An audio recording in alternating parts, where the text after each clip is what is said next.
Lecture de l'Ecclésiaste, chapitre 1. Parole de l'Ecclésiaste, fils de David, roi à Jérusalem. Vanité des vanités, dit l'Ecclésiaste, vanité des vanités, tout n'est que vanité. Quel avantage l'homme retire-t-il de toute la peine qu'il se donne sous le soleil?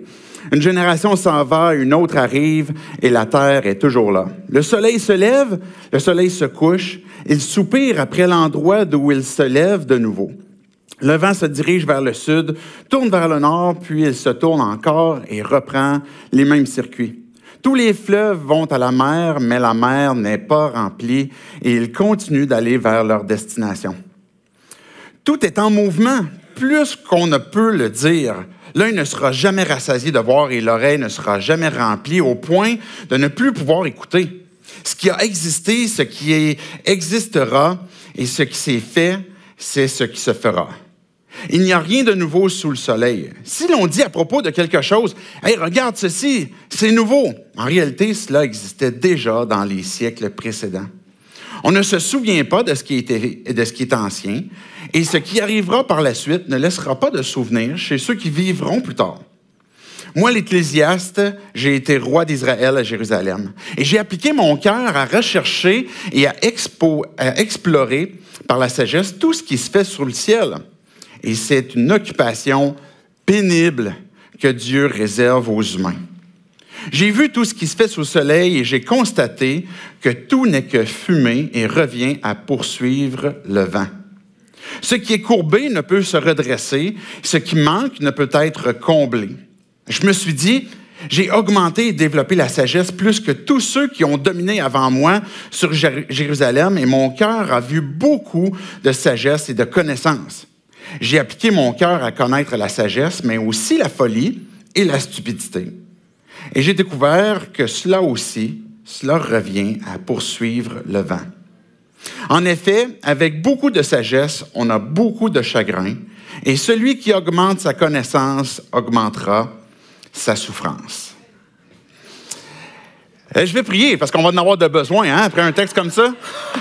Dieu, on va te dire merci parce qu'on vient de lire ta parole. Notre prière, Dieu, c'est que tu puisses venir nous parler. Peu importe qui nous sommes, peu importe d'où on vient, notre arrière-plan, ce qu'on connaît de toi. Dieu, tu veux t'adresser à nos vies à travers ce texte-là et que tu puisses te révéler, que tu puisses nous faire découvrir qu'est-ce que toi tu as à nous dire et c'est en ton nom, Jésus compris. Amen. Amen. Alors, bienvenue. Je m'appelle David, si vous ne me connaissez pas. Oui, je suis pas celui que vous avez appelé tantôt. Jérémy, on s'en reparle tantôt.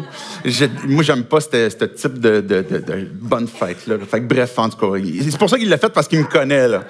Il a mis notre amitié à rude épreuve. Mais, oui, c'est ça. Fait que je m'appelle David et puis on commence ce matin une série sur Ecclésiaste. Je ne sais pas si c'est un livre que vous avez déjà lu. Juste levez la main rapidement comme ça. Ceux qui ne l'ont jamais lu, faites-moi juste un petit signe si vous n'êtes pas trop gênés de dire « Moi, j'ai jamais lu ça, à part ce matin. » Ouais. Fait que des fois, ça peut peut-être faire un bout de temps. Qu'est-ce que tu as dit, Max?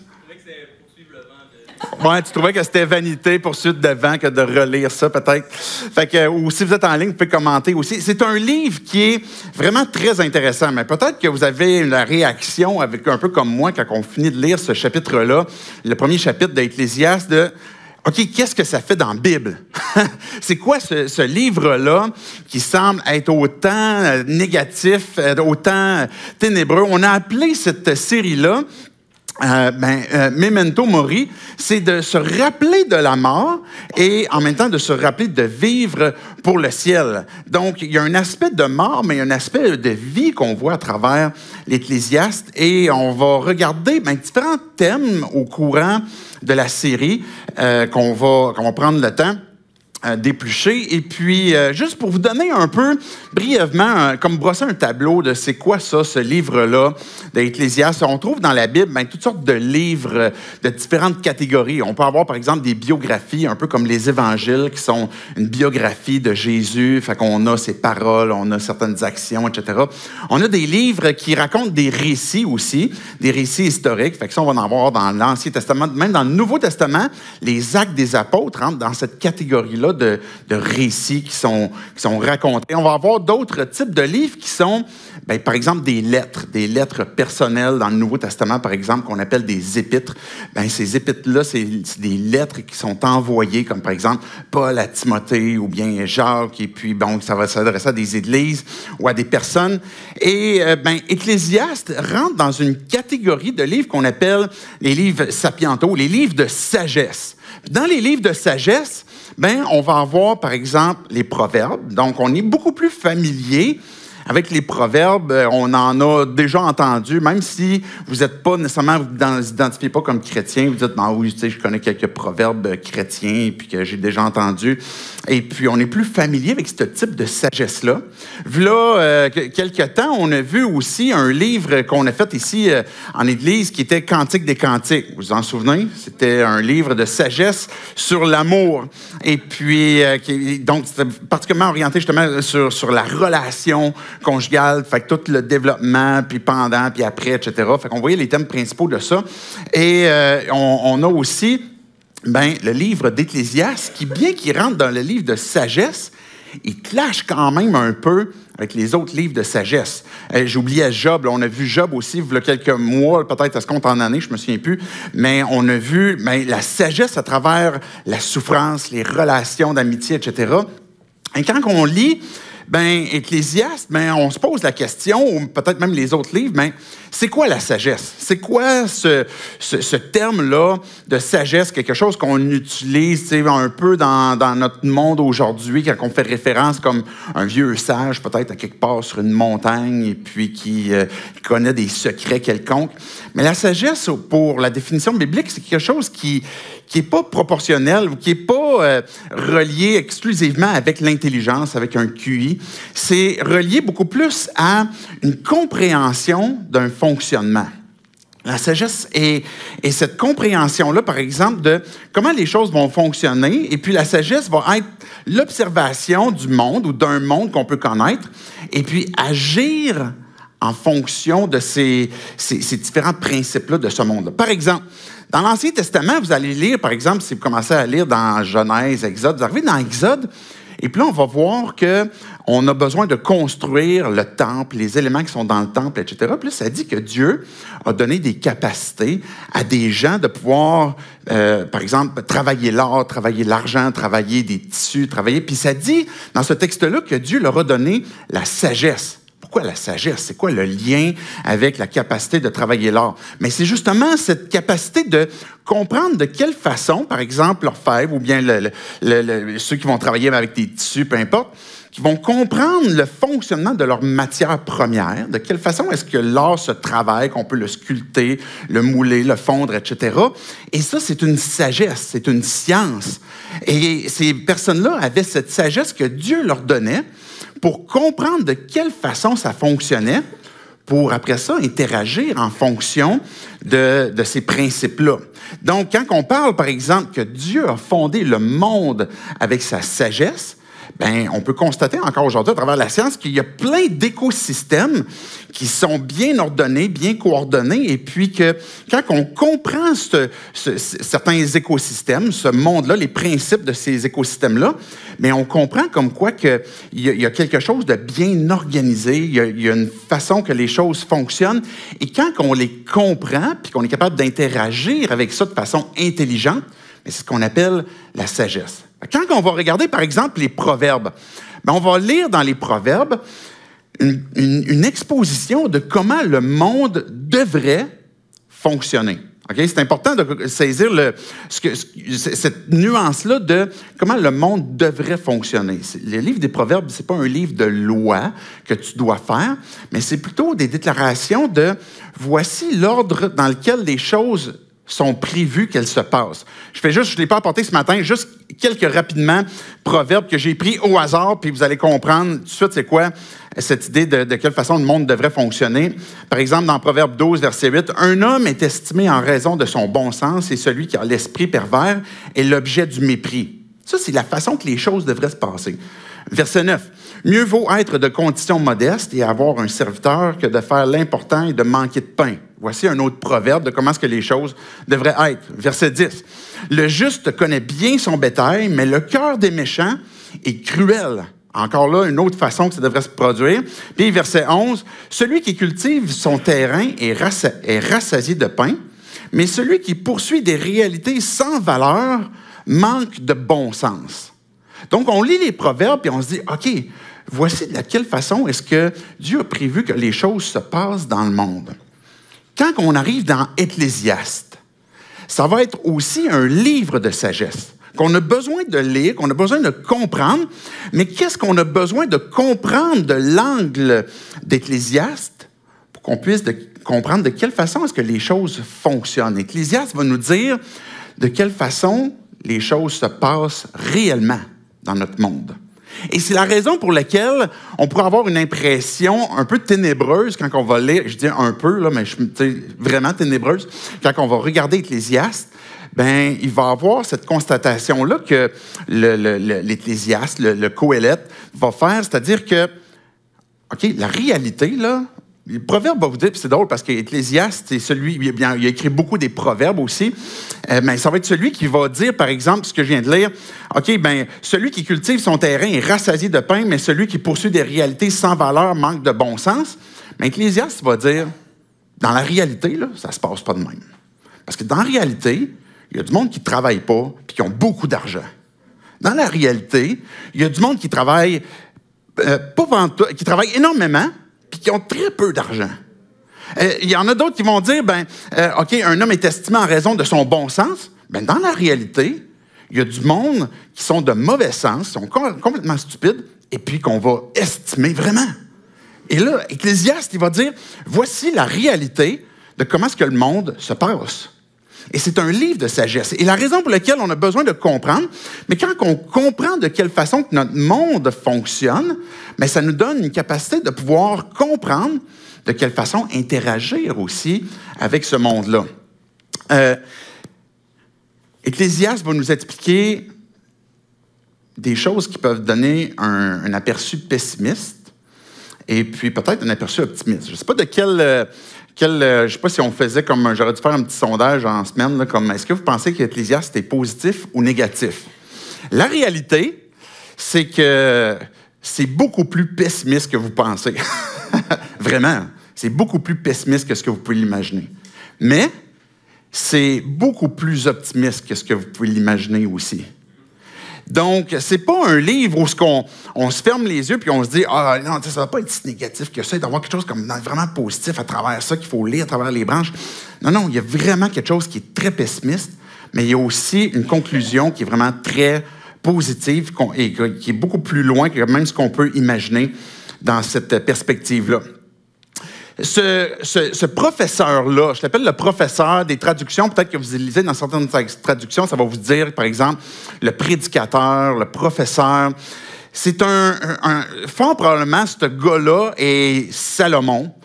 D'autres vont dire, c'est peut-être un autre auteur. Le nom n'est pas écrit, mais on voit à travers quand même la Bible comme quoi que Dieu avait donné une très grande sagesse à Salomon. On a certains indices qu'on a lus dans le texte tantôt, verset 1, verset 12, qui dit, je suis un fils de David, et puis j'ai reçu, par exemple, j'ai gouverné à Jérusalem, j'ai reçu beaucoup de sagesse aussi. Fait qu'il y a certains indices qui pourraient nous porter à voir que c'est Salomon qui est en train de nous parler. Et si on considère que c'est Salomon, on comprend qu'en même temps, il a pu aller au fond de beaucoup de choses. Parce qu'il y avait beaucoup de ressources dans la sagesse, dans sa compréhension, dans son intelligence, mais beaucoup de ressources aussi même financières pour pouvoir se payer ce qu'il voulait, puisqu'il était roi, puis il était immensément riche. Et puis, il y a eu beaucoup de femmes aussi, puis ça, on va voir ça dans un discours suivant, mais il a pu expérimenter beaucoup de choses et puis constater aussi beaucoup de choses. Et son objectif à travers Ecclésiaste, c'est pas celui d'être d'un prédicateur qui va apporter des réponses à nos questions, C'est pas celui d'être un professeur qui va justement nous aider à comprendre certains concepts puis apporter des réponses encore. Ça va être c'est un peu un terme unique qu'on voit dans la Bible, là, particulier quand même de Qoéleth, c'est-à-dire que il va être beaucoup plus comme un critique, un peu comme un prof de philo. Là, j'osais pas dire ça parce que je sais que c'est comme pas de la philo. Mais c'est un prof c'est un critique qui apporte pas des réponses, qui apporte des questions. Et des fois, le fait de se poser les bonnes questions, c'est bon pour nous parce que ça nous emmène à sonder qu'est-ce qu'on croit réellement. Ce sur quoi est-ce qu'on est réellement en train de s'accrocher. Ce sur quoi est-ce qu'on est en train de vouloir donner un sens à notre vie. Puis les dernières paroles de Salomon, il disait, il dit, j'ai appliqué, verset 17 et 18, je vais juste le relire, j'ai appliqué mon cœur à connaître la sagesse, mais aussi à la folie, la stupidité, et j'ai découvert que cela revient à poursuivre le vent. En effet, avec beaucoup de sagesse, on a beaucoup de chagrin, et celui qui augmente sa connaissance augmente sa souffrance. Ce que Salomon est en train de dire, c'est que quand on se pose les questions, puis qu'on réfléchit encore plus loin, on prend le temps de s'arrêter, puis de se questionner, ça se peut qu'on arrive devant un tableau qui est très pessimiste, qui peut être très difficile. Et on pourrait ne pas arriver à ça. On pourrait échapper et puis faire certains détours pour éviter d'arriver à ça parce qu'on ne voudrait pas arriver devant un mur peut-être aussi pessimiste. Mais ce que Salomon va dire, c'est qu'il faut s'arrêter. Celui qui réfléchit sur ces choses-là va arriver, oui, devant peut-être beaucoup de chagrin, mais on pourrait continuer nos vies puis tomber dans une forme d'activisme et puis de toutes sortes de choses qui peuvent nous garder alimentés de différentes pensées, occuper notre temps, puis jamais prendre le temps de vraiment réfléchir sur ces questions-là. C'est ça le but d'un livre de sagesse, puis qu'on a à travers le livre d'Ecclésiaste, puis que Salomon va nous donner. Je vous ai apporté brièvement un peu le plan de match des prochaines semaines pour que vous puissiez voir qu'est-ce qui s'en vient, puis expliquer un peu le but de la série comme tel. On parle ce matin de Hevel. C'est pas evil au sens comme anglophone du terme, ça va être plus au sens hébreu. Un monde en fumée. La semaine prochaine, je vais poursuivre avec plaisir la quête perpétuelle.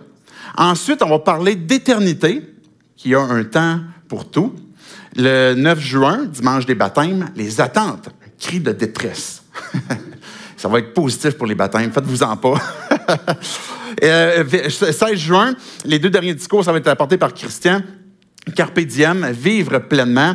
Et puis, le 23 juin, consolation, le souvenir, qui est la conclusion du livre qui va se faire le 23 juin. Quand on fait cette série-là, ce à quoi je voudrais vous encourager, c'est de prendre le temps de lire Ecclésiaste, de vous donner peut-être un pace. Vous pouvez décider de quelle vitesse vous voulez lire. Peut-être que vous aimeriez. C'est pas beaucoup de chapitres, ça se lit assez rapidement. Mais vous pourriez lire, par exemple, Ecclésiaste une fois par semaine, peut-être pendant le temps qu'on fait la série. Et puis, c'est le défi que je veux vous lancer. On ne verra pas à travers les 6 discours tous les versets du livre, mais on va voir des thèmes principaux. Puis l'objectif, c'est de pouvoir cheminer ensemble à travers ces objectifs-là, à travers ces principaux thèmes-là, et puis mais vous, de votre côté, vous puissiez lire, méditer sur ce texte-là, et puis je vais vous lancer aussi peut-être l'invitation à participer à un groupe Connexion, parce que c'est une belle occasion que de pouvoir poser les questions, que de pouvoir répondre, de pouvoir discuter, de pouvoir entendre qu'est-ce que d'autres ont à dire sur la question. Et c'est un des meilleurs moyens pour approfondir un sujet, approfondir une question, pour approfondir les Écritures, que d'aller dans un groupe, d'en discuter et puis de cheminer ensemble. Et puis peut-être que vous aurez plein de questions. C'est parfait. Ecclésiaste, c'est le livre des questions.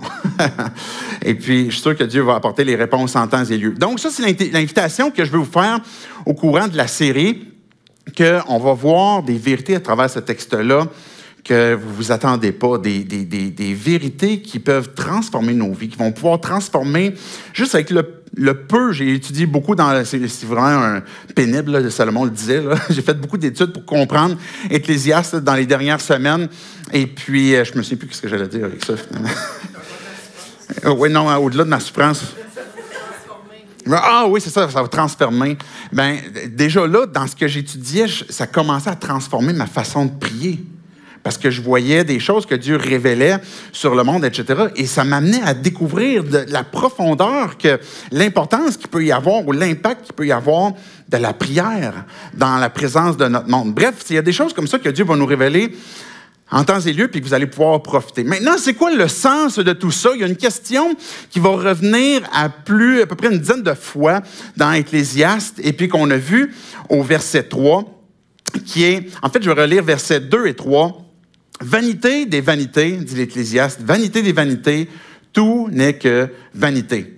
Quel avantage l'homme tire-t-il de toute la peine qu'il se donne sous le soleil? » C'est la question que l'auteur va nous poser au courant d'Ecclésiaste. C'est quoi l'avantage? C'est quoi le profit? Le mot, littéralement, c'est un mot qui est exclusif à Ecclésiaste et puis qui implique justement, c'est quoi que tu vas avoir comme bénéfice de tout le travail et puis l'avantage que tu vas avoir fait sous le soleil de tes différentes activités, qu'est-ce qui va rester? Et c'est la question qu'on se pose ce matin, mais quel est le sens de tout cela, de ce après quoi peut-être on est en train de se donner, qu'on est en train de chercher à poursuivre? Là, une couple de semaines à peu près, moi puis Julie, ma femme, on est allés faire une petite tournée rapido en Floride pour constater que sous le soleil, là-bas, il fait vraiment chaud. Et je me souviens que ça fait pas si loin que ça, là, mon souvenir n'est pas si creux non plus. Là. On arrive là-bas, et puis on est arrivé un peu en soirée, il faisait encore soleil, il faisait chaud, il faisait beau, puis là, on était en Floride, Palm Bay, puis Tampa Bay, excusez, puis il y a des palmiers, évidemment, partout, puis on voit la mer au loin, on voit comment est-ce que c'est. On dirait qu'ils n'ont jamais de nuages, eux autres, je ne sais pas comment est-ce qu'ils font. Et puis, finalement, on n'avait pas énormément de temps, parce qu'on était là pour une autre raison, mais on voulait quand même profiter du temps qu'on pouvait avoir un peu, fait qu'on s'est dit, on va aller sur la plage, puis profiter quand même une petite après-midi. Puis là, ben, on arrive là, puis le sable, je ne sais pas comment vous le décrire, là, blanc, littéralement blanc, et puis tellement fin, tellement doux, pas râpeux du tout, là. Et puis, le soleil de plomb, la mer qui était belle, il n'y avait pas beaucoup de monde parce qu'on était en semaine. Et puis là, on s'est dit, hey, on va s'installer là, on va relaxer. Et puis là, je me suis assis. Puis moi, j'ai de la misère des fois à m'asseoir. J'ai souvent des projets, comme qu'est-ce qu'on fait? On va faire d'autres choses. Comme, aller faire le bacon sur la plage, là, moi, j'haïs ça vraiment. Là. Mais là, je me suis dit, OK, je me force, je m'arrête. Et là, j'ai quand même pu profiter de bon temps, là. J'étais tranquille avec ma femme. Il y a même un gars qui est venu nous voir, on était tranquille. Puis comme, hey, je vais faire un entraînement là-bas, tu viens-tu avec moi? Je suis comme, allez m'entraîner. Non, oublie ça. Là, finalement, je suis bien assis.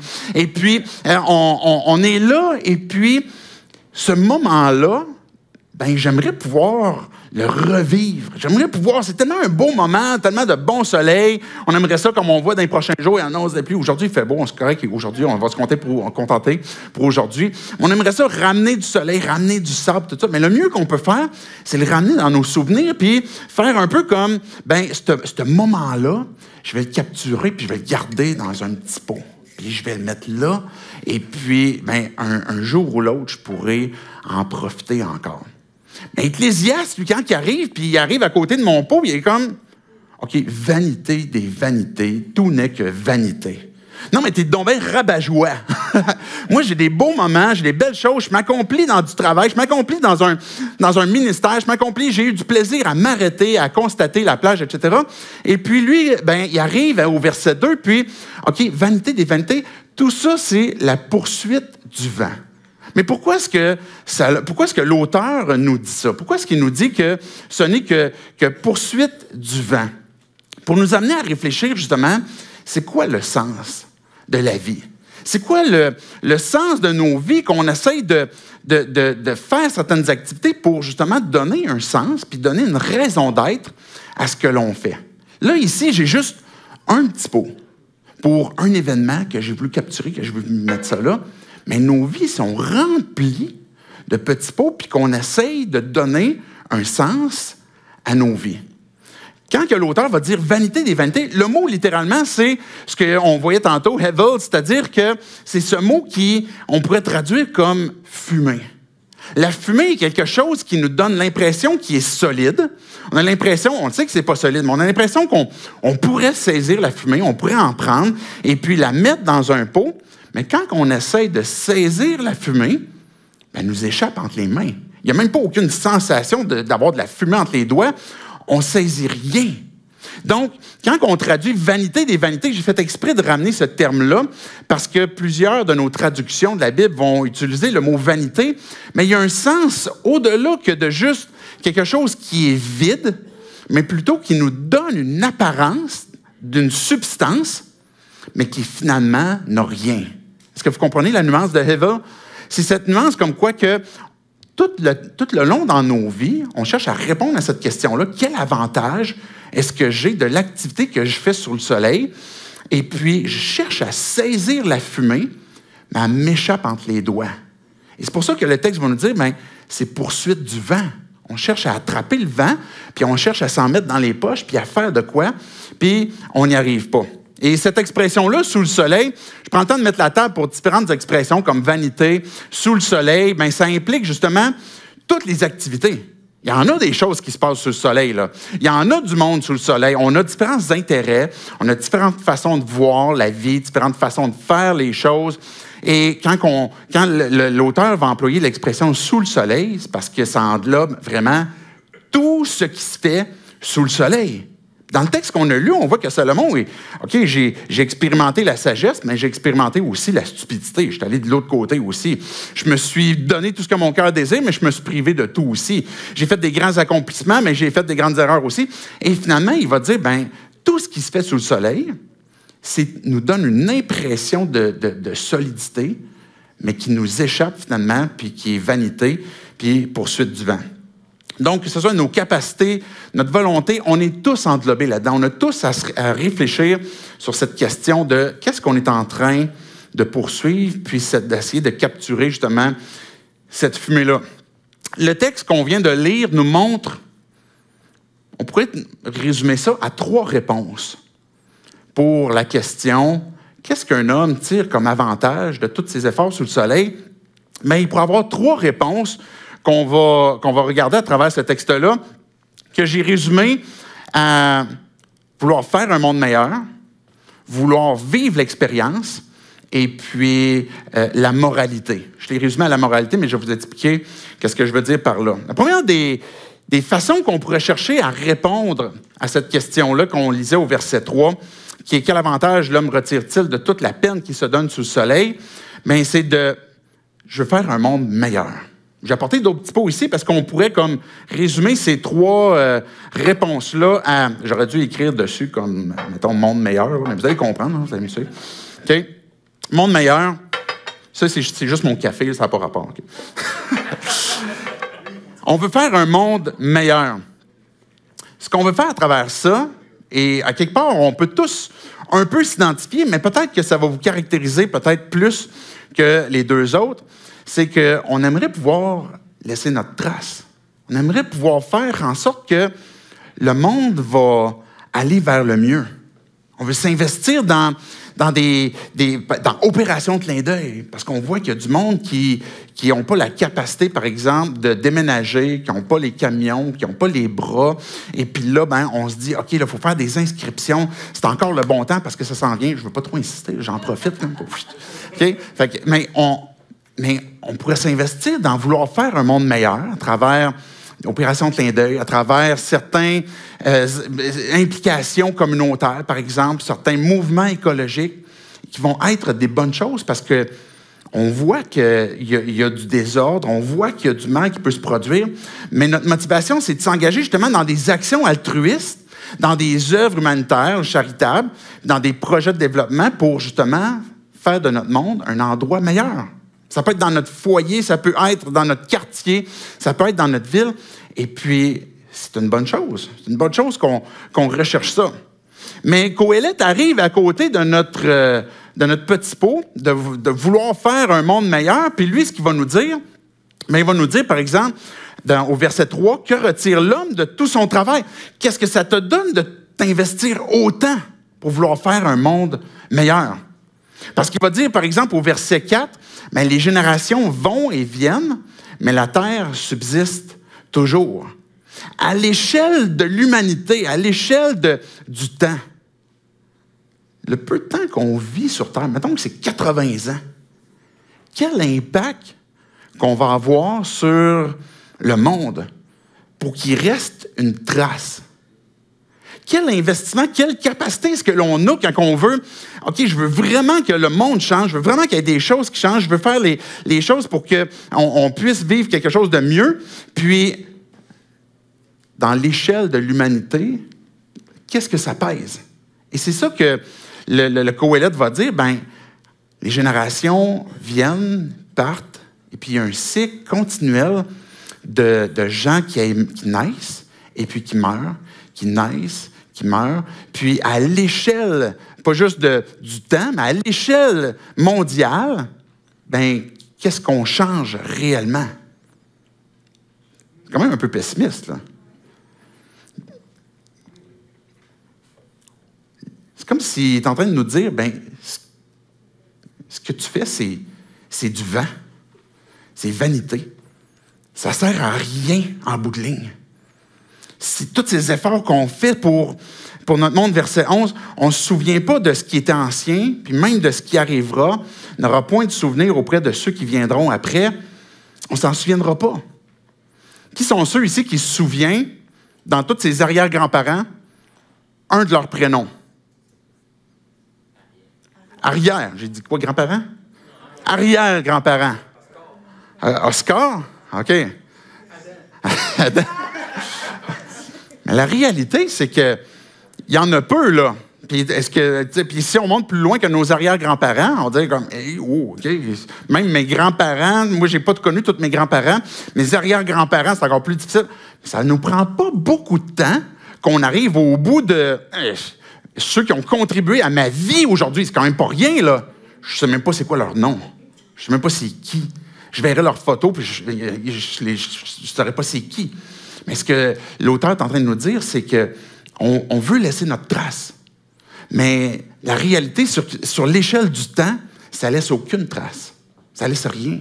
À l'échelle mondiale, les changements qu'on voudrait faire, ça ne change rien. Et c'est poursuite du vent. Une autre chose une autre réponse qu'on pourrait avoir à cette question-là qu'on a vue au verset 3, quel profit est-ce qu'on a, par exemple, de cet investissement-là? Mais pourrait être celle de... Moi, je vais donner du sens à ma vie à travers les expériences. Aller, par exemple, en Floride, sur la plage. Moi, ce que j'aime, moi, je comprends que je ne peux pas changer le monde. Je comprends que je ne peux pas rien faire pour transformer comme toute l'écologie qui est en train de s'effondrer, puis que ça ne changera peut-être pas grand-chose. Et puis, mais moi, pour moi, ce qui est important, c'est que je saisisse les occasions. Vivre le moment présent. Et tout le monde est d'accord avec ça. Parce qu'on veut, et je pense que ça caractérise beaucoup les Québécois. L'expérience, on veut bien manger, on veut bien avoir des bons vins, on veut avoir des bonnes sorties, on va avoir un bon festival d'été, pouvoir en profiter, on veut pouvoir avoir des bons feux loto, je ne sais pas, les feux loto Québec. On pourrait avoir toutes sortes de choses qu'on veut vivre, des expériences, puis qu'on se dit, OK, moi là, je ne veux pas être de ceux qui vont continuellement s'inquiéter. Je veux vivre le moment présent. Je veux vivre ce qui se passe présentement. Puis pour moi, là, c'est ça la vie. C'est de vivre les belles et bonnes choses au temps présent que je veux saisir. Et puis que je vais en faire le plus possible de mes petits pots. Puis là, un feu loto Québec, un bon souper, une bonne rencontre, une bonne soirée. Et puis là, on met ça dans notre pot d'expérience. Puis on donne un sens à ce qu'on vit sous le soleil à travers nos expériences. Mais encore là, Salomon arrive, ou l'auteur, puis il va nous dire, verset 8 par exemple, « L'œil ne se rassasie jamais de voir, l'oreille ne se rassasie jamais d'entendre. » Qu'est-ce que ça veut dire? On n'est jamais satisfait. Quand tu vas avoir goûté le plus bon repas de ta vie, le lendemain, tu vas vouloir quoi? Tu ne vas pas te dire comme « Ah, hier, c'était mon bon repas, c'est fini maintenant. » T'en veux un autre? Hein? On veut... c'est ça que ça veut dire, que l'oreille n'est jamais rassasiée d'entendre. Quand tu vas entendre une bonne musique, un bon band, tu vas entendre une bonne parole, tu vas entendre des encouragements. Je veux l'entendre encore. Quand tu vas avoir vu des choses, quand tu vas avoir expérimenté des choses, j'en veux encore, j'en veux encore. Et ce que Salomon est en train de nous dire, c'est que le pot, là, il n'est jamais rempli. On essaie d'en mettre, c'est jamais rempli.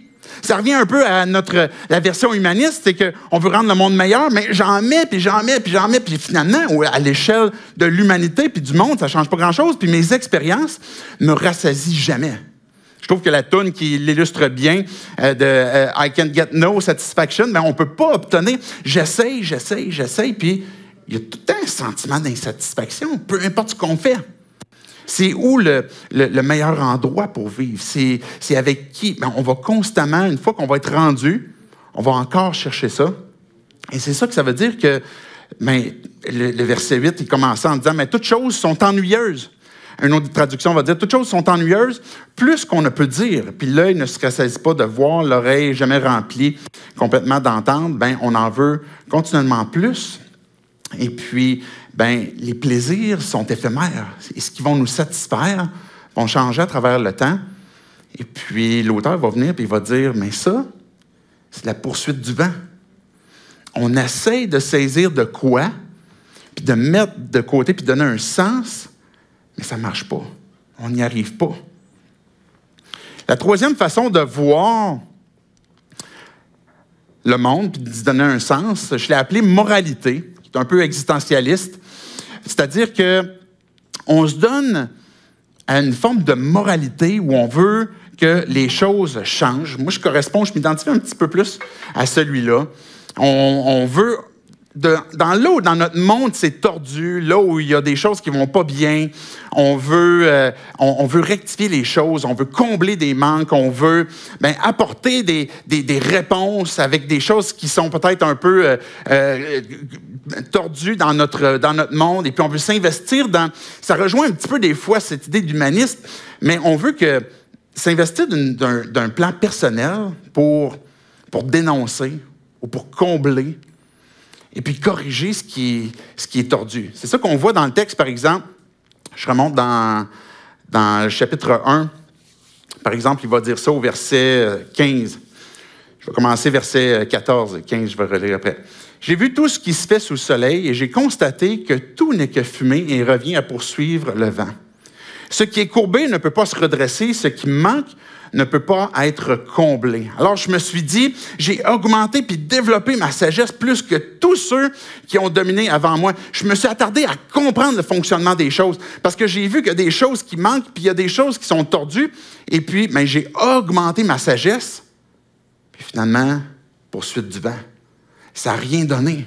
Je me suis investi à comprendre les choses, à vouloir les changer. Je me suis investi dans... Et puis ça, on pourrait s'investir de plein de façons différentes. Ça peut être dans les arts. On voit, vous allez avoir des tonnes d'artistes, par exemple, peu importe quel serait le style de musique, qu'on va dénoncer ou dénoncer certains mouvements, certaines choses qui existent dans notre monde, des choses qui sont tordues, des choses qui ont besoin d'être comblées. Ça peut être des journalistes, par exemple. Ça peut être, oui, des prédicateurs. Ça peut être comme enseignants. Ça peut être comme politiciens. On s'investit parce qu'on veut qu'il y ait des choses qui soient redressées. On peut s'investir même dans nos réseaux sociaux, comme moi, je vais dénoncer, puis je vais expliquer telle chose, puis je veux que telle chose soit mise en lumière, etc. Et puis là, on s'investit là-dedans pour que les choses changent. Et ce que l'auteur va nous dire, c'est vanité des vanités. Tout n'est que poursuite du vent. Que ce soit la réponse humaniste, que ce soit celle de l'expérience, que ce soit celle de la moralité, qu'on veut une bonne morale, ce que l'auteur nous dit, c'est que ce que Dieu nous dit, c'est sous le soleil, là, c'est rien. Ça ne pèse pas. Ça n'a pas une valeur en soi. Puis on est en train de poursuivre quelque chose pour lequel on veut donner un sens, puis on n'y arrive pas. Et puis, je vous ai déjà apporté, là, ça fait quelques temps, et il y a une toune que j'aime, elle a un beat le fun, là, mais aussi les paroles sont intéressantes. Je ne vous la chanterai pas. C'est la toune de Stromae. La toune de Stromae de « Alors on danse ».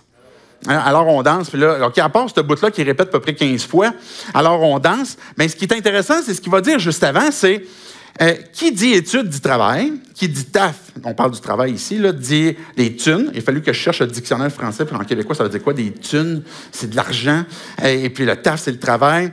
Qui dit argent dit dépense, qui dit crédit dit créance.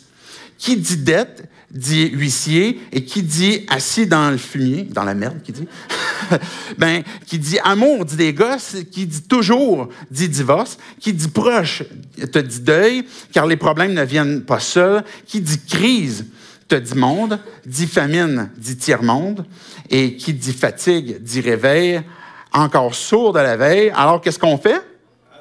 Alors, on danse. Pourquoi on danse? Parce qu'on cherche à pas y penser, à oublier. OK, je veux des enfants, mais là, il faut que je me marie, mais là, ça implique un divorce, ça implique des crédits, ça implique un huissier, puis finalement, les problèmes viennent de partout, là, ça n'arrête pas. Fait que c'est quoi la solution? Alors, on danse. On danse. C'est ça qu'il dit, là, dans le fond. Mais je poursuis la réflexion. Et je disais tantôt que, à travers l'art, on va avoir justement ce même discours-là que Ecclésiaste. C'est ça qui est cool. On voit comment est-ce que le livre d'Ecclésiaste révèle comment est-ce que notre monde fonctionne pour vrai. Puis que même si on n'est pas croyant, on pourrait constater notre monde puis dire, OK, il y a un glitch dans la matrice, là. Il y a un problème. Je poursuis ce que Stromae va dire. Il va dire, et là, tu te dis que c'est fini, car pire que ça serait la mort. Mais quand tu crois encore, quand tu crois enfin que tu t'en sors, quand il n'y en a plus, il y en a encore. Est-ce la zik ou les problèmes ou bien la musique, ça te prend les tripes, ça te prend la tête, et puis tu pries pour que ça s'arrête, mais c'est ton corps, c'est pas le ciel. Alors tu te bouches plus les oreilles, et là tu cries encore plus fort, et ça persiste. Alors quoi? Alors on chante. Parce qu'il dit, OK, quand tu penses que c'est terminé, finalement, il y en a encore, ça monte. Tu pensais que c'était terminé, mais c'est encore pire. Qu'est-ce que tu fais? Là, il va dire, là, tu cries, tu te bouches les oreilles, puis tu chantes. Hein, on a déjà fait ça quand on était enfant, hein? On n'entend plus, puis qu'est-ce qui se passe? Ça ressemblait à ça, moi, ce que je faisais. Là, qu'est-ce qu'on fait? Là, on chante. Et puis là, il y a une partie dans le tune que, justement, là, il fait des la. Puis après ça, ensuite, qu'est-ce qu'on fait? On danse. Ce type de discours-là est le même que celui de l'auteur d'Ecclésiaste, c'est-à-dire que la vie, là, la vraie vie, là, la façon que ça fonctionne, la façon que ça marche sous le soleil, c'est qu'on essaie de changer le monde, on veut laisser une trace, on veut changer le monde pour le bien, on n'y arrive pas. On veut vivre les meilleures expériences, mais on n'est jamais satisfait. On veut changer la moralité puis transformer des choses qui sont tordues puis combler ce qui manque. On n'y arrive pas. On veut combler ce qui manque. Les rivières, il va dire, on lisait tantôt, ils coulent continuellement à la mer, puis qu'est-ce qui arrive? C'est jamais rempli. C'est jamais comblé. C'est poursuite de fumée qu'on n'arrive pas à saisir, et puis que finalement, c'est extra pessimiste. J'appelle les musiciens, c'est fini, point. Alors on danse, ouais, c'est ça. Alors on danse. C'est quoi la réponse de Dieu à ce texte-là, à cette question-là? Je prenais le temps de mentionner tantôt que le but de l'auteur, c'est de poser les questions. Et je veux, jusqu'à un certain point, vous laisser avec des questions. Je ne veux pas couper ça là complètement, parce que si vous lisez le livre en entier, vous allez arriver au chapitre 12, qui va nous dire, il y a au-delà du soleil une autre perspective. Et c'est ça qui est intéressant, c'est que les mots qu'il emploie, que ce soit la poursuite du vent, quelque chose qu'on cherche à vouloir saisir, qu'on croit, qu'on voit, puis qu'on n'arrive pas à saisir, des choses qui se passent sous le soleil. Mais la conclusion nous dit, mais souviens-toi de Dieu, souviens-toi de au-delà du soleil, pour avoir une autre perspective. Et je veux conclure avec Colossiens 2, les versets 3 et 4. On parlait tantôt de ce que c'est la sagesse. Qu'est-ce que ça veut dire? Qu'est-ce que ça implique? De comprendre le monde, comprendre un monde, comprendre une chose, sa matière première, puis d'être capable d'interagir avec, c'est la sagesse. Mais ultimement, c'est quoi la sagesse qu'on trouve sur Terre? Elle est accessible à qui? Elle est accessible à chacun d'entre nous. On a la capacité de saisir, ou une opportunité de saisir la sagesse pour que nos trois bocaux puissent prendre un autre sens. Que notre vie, on puisse réellement donner un sens selon ce que Dieu veut qu'on puisse saisir de la sagesse. Et Colossiens 2, versets 3 et 4 nous dit, c'est en lui, on parle de Jésus, c'est en Christ que sont cachés tous les trésors de la sagesse et de la connaissance. Et je dis cela afin que personne ne vous trompe par des discours séduisants. Jésus, il n'est pas resté un concept intangible, un peu mystérieux, loin dans le ciel.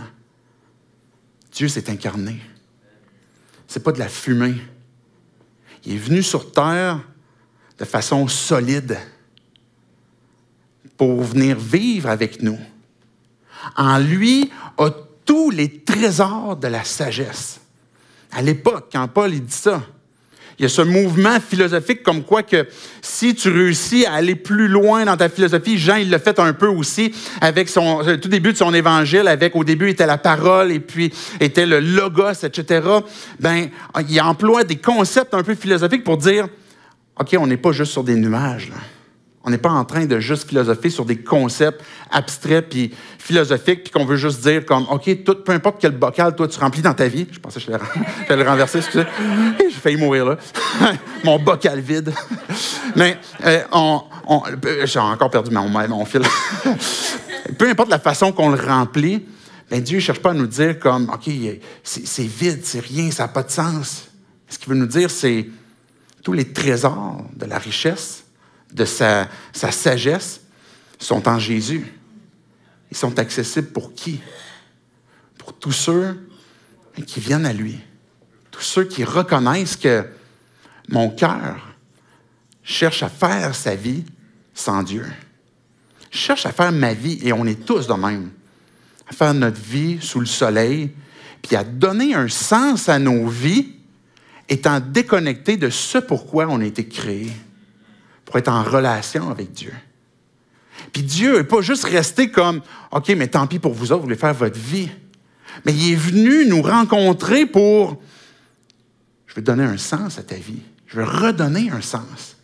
Et ce n'est pas une question d'intelligence au sens académique, mais quand on comprend ce monde-là, quand on comprend ce que Dieu a voulu faire, qu'il a voulu nous restaurer dans une relation avec lui, qui a voulu nous pardonner, qui a voulu faire en sorte qu'on soit réconcilié avec lui, mais qu'on puisse découvrir en Jésus celui qui est tous les trésors de la sagesse, que ce n'est plus une question de poursuivre le vent, mais que notre vie trouve un sens, pas dans ce que l'on fait sous le soleil, sur terre, mais que tout ce que l'on fait maintenant a une nouvelle dimension.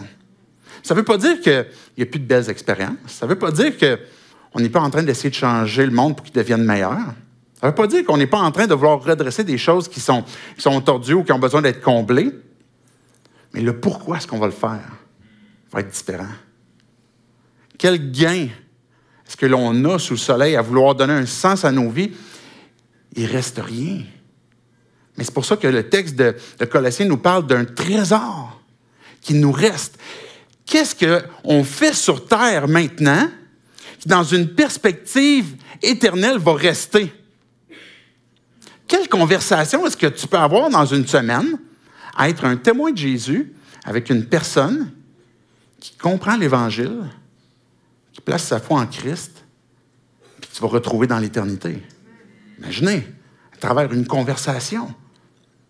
De quelle façon est-ce que tout ce que l'on fait, on le fait pour la gloire de Dieu? Mais pourquoi est-ce que je m'investis à vouloir que mon monde soit meilleur? Mais la raison pour laquelle je le fais, c'est parce que je suis aimé de Dieu, puis je veux l'aimer, mais aussi je vais aimer mon prochain.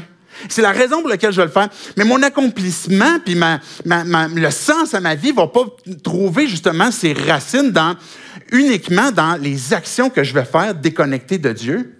Mais ma motivation va être différente. Puis même les expériences, quand on va voir, puis Salomon, il va le dire au travers d'Ecclésiaste, il va dire, mais quand que tu arrives devant un bon repas, tu as travaillé toute la journée, puis tu manges, bien ça, là, c'est un cadeau de Dieu. Et là, tout d'un coup, là, quand je mange, la raison pour laquelle je prie avant de manger, c'est parce que Dieu, t'es encore cool aujourd'hui. Tu m'as encore donné à manger. Puis quand que j'en ai pas, mais je vais te prier parce que là, ça va faire une différence. La façon que notre monde fonctionne aujourd'hui, bien, la réalité de la façon que notre monde fonctionne, bien, il va m'amener à voir de quelle façon est-ce que Dieu veut que je m'investisse pour le monde. Comment est-ce que je vais prier? Si moi, je n'arrive pas à changer les choses, de quelle façon est-ce que Dieu peut les changer? De quelle façon est-ce que les choses que je vis, puis que tout ce que je fais est pour la gloire de Dieu, que ce soit pour manger, pour boire, d'aller à une place pour parler à quelqu'un, mais que je le fais finalement parce que c'est Dieu qui a donné ce sens-là à ma vie. Au courant des prochaines semaines, peut-être que tu te dis, moi, je ne suis pas prêt tout de suite à dire, OK, je suis croyant, je deviens chrétien, etc. Mais ça va être une bonne occasion de réfléchir, peut-être d'aller plus loin un peu, peut-être de ralentir dans ta réflexion sur qu'est-ce que je fais, puis que je crois, puis que je veux réellement qu'il donne un sens à ma vie, et quelle valeur est-ce que ça a à la fin. Peut-être se poser ces questions-là, à savoir justement, est-ce que ce que Dieu me donne, ce que Dieu me propose, ce que Dieu me parle à travers de cette bonne nouvelle-là, qui m'a donné son Fils, puis qui m'a restauré pour être en relation avec lui, puisque c'était pour ça qu'il m'a créé, est-ce que ça fait du sens pour moi? Et puis pour nous, en tant que croyants, ça va être aussi cette même question qu'on a, à savoir, est-ce qu'on a besoin de refaire le point sur des choses qu'on court à gauche et à droite? Et puis, je me parle à moi-même, ça m'a amené beaucoup de questions sur ma propre vie, des choses sur lesquelles on met tellement d'importance, on s'inquiète tellement. On s'inquiète. Puis, je ne suis pas de nature très anxieuse, là. Oh, les musiciens, vous pouvez vous avancer, là. Mais on s'inquiète. Mais qu'est-ce qui a réellement un poids dans ces inquiétudes-là? Qu'est-ce qui, dans mes occupations, fait réellement un sens à ma vie? Puis que peut-être que Dieu m'appelle ou m'interpelle à « fais-moi confiance ». Fais-moi confiance. La façon de prier a un impact sur l'éternité. L'adoration a un impact sur l'éternité. De proclamer ta foi a un impact sur l'éternité. De rendre grâce en toutes choses a un impact sur l'éternité. De faire confiance à Dieu à chaque instant a un impact sur l'éternité. Il y a plein de choses futiles qu'on peut faire dans la vie qui, finalement, on va vouloir rouvrir notre peau puis on se dit, il n'y a rien qui reste. Mais Dieu nous a donné le privilège que de pouvoir, par la foi, voir au-delà de ce qui se fait sous le soleil, dire, Dieu, c'est toi, j'ai besoin. C'est en toi, je place ma foi.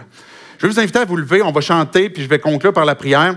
Ça va être une occasion aussi de répondre à Dieu par l'adoration. Peut-être prendre le temps de méditer justement qu'est-ce que Dieu a à nous dire. Dieu, on veut te dire merci pour ta parole, merci pour ce texte qui peut-être nous rentre un peu dedans en commençant, parce que ça nous rappelle ces questions avec lesquelles dans nos vies on cherche absolument à donner un sens. Mais que Dieu, tu nous appelles ou tu nous interpelles à lever les yeux vers toi, à te faire confiance et puis à voir que nos vies prennent un sens quand on te fait confiance. Et puis que finalement, nos activités, que ce soit notre travail, que ce soit nos ministères, que ce soit nos hobbies, prennent une autre dimension, Dieu, à cause de toi. De quelle façon est-ce que tu veux te révéler à nous? Dieu, ma prière pour chacun d'entre nous, c'est que tu viennes parler à nos cœurs, que tu viennes nous révéler qu'est-ce que toi tu as à nous dire pour la situation dans laquelle on est présentement. Ma prière, Dieu, c'est que tu nous révèles ce à quoi tu veux qu'on te fasse confiance. Qu'est-ce que tu veux qu'on t'abandonne? Que tu nous révèles ça dans quoi on est tellement peut-être investi et qu'on t'a perdu en focus. Puis là, pourquoi est-ce qu'on veut le faire? Dieu, on ne veut pas avoir une vie remplie de fumée, mais on veut saisir la vie en toi, Jésus. On veut la découvrir pleinement et que tu puisses nous révéler qui tu es. C'est en ton nom, Jésus, compris. Amen.